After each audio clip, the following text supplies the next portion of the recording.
लोगोफोर दिनैनि गोदान ब्लगावहाय फिन खनसे बयखौबो बराय हरफिननाय थाबाय आंनि गोसो गोरबोनिफ्राय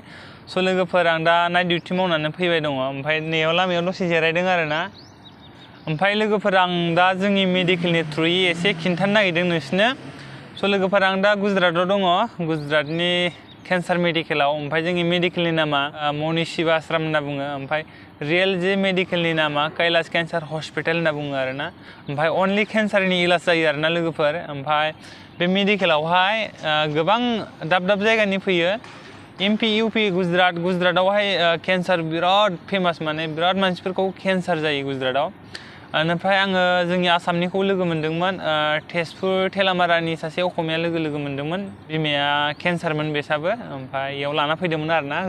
जों थानाय मेडिकेलाव लाना फैदोंमोन ओमफ्राय मोजां हामलांदों हा लोगोफोर ओमफ्राय नेक्स्टआवहाय सिलिगुरिनि सासे लोगो मोनदोंमोन बेबो असमियामोन ओमफ्राय बेनाबो मोजां हामलांदों आरो पेसेन्टआ ओमफ्राय तिनसुकियानिबो फैदोंमोन साथाम जोंनि आसामनिखौ आं साथाम लोगो मोनखांबाय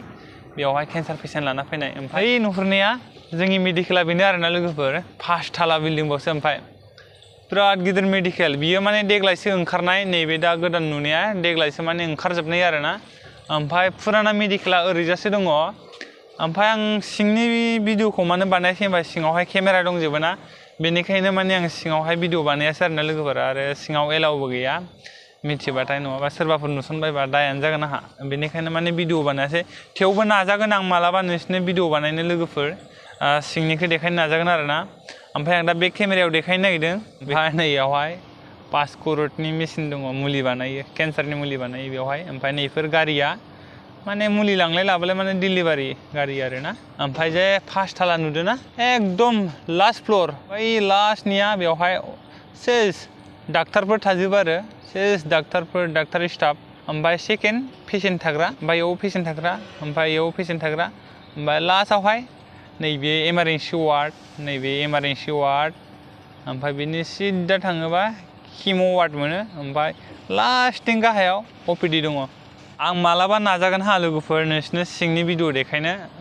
गोबां पेसेन्टफोर बिरबार जायो ओमफ्राय नैयावहाय दा पार्किं बानायबाय दङ गारि पार्किं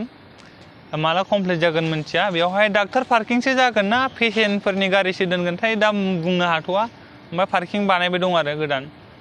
ओमफ्राय नैबेनोमोन लोगोफोर ओमफ्राय दा आङो जों थाग्रा गेस्ट हाउसनि गार्डेनखौबो देखायगोन आं दा थांबाय दङ लोगोफोर थ' फाइनालि गाइस आं सफैबाय जोंनि गेस्ट हाउसनि गार्डेनावहाय ओमफ्राय बेबायदि नुयो आरोना गार्डेनखौ दा फुंना बेनिखायनो बिराद मोजां नुदो नै बेबायदि आरो गार्डेना एकदम साफानो ओमफ्राय दा मर्निंखाय बारा मानसिफोर जिरायाखै खिन्थु मोनाबिलिनि समावहाय गोबां मानसिफोर जायो बिरबार जिरायो ओमफ्राय लोगोफोर जोंना गेस्ट हाउसआ नैबे नुहुरनायानो जों बेयावनो थायो समायना मोजां मानसिफ्रा नै माबायदि थांलाय फैलाय एकदम सान्दारखा बारि बागान सोमखे नुखायो दाहाय नै ओइ सिख्लाफोर फैबाय दङ स्टुडेन्टफोर बिसोरो माने बेयावहाय कलेजबो दं नालाय बेयावनो फरायो मेडिकेल कलेज फरायो